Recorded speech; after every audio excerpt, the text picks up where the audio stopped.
श्रीगुरुभ्यो नमः। श्रीपरमात्मने नमः। श्रीपरमात्मने नमः। हरिः ओम्। हरिः ओम्। राजवेद्या राजगुह्य राजविद्या राजगुह्य योगो नाम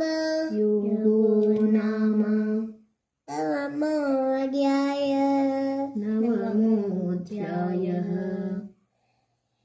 श्रीभगवानुवाच श्रीभगवानुवाच इदं तु ते गुह्यतमम् इदं तु ते गुह्यतमम् प्रवक्ष्याम्यनसूयवे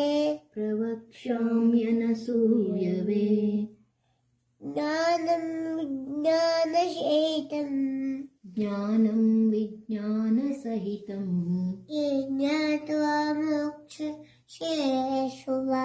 यज्ञात्वा मोक्षसे शुभात्।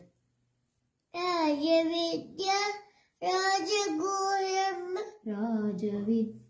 राजगुह्यम् पवित्रमिदमुत्तमम्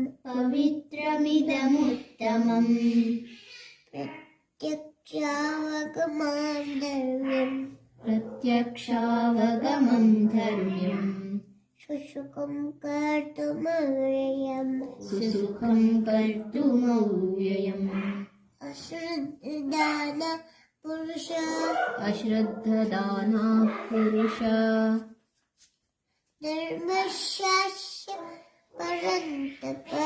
धर्मस्यास्य परन्तप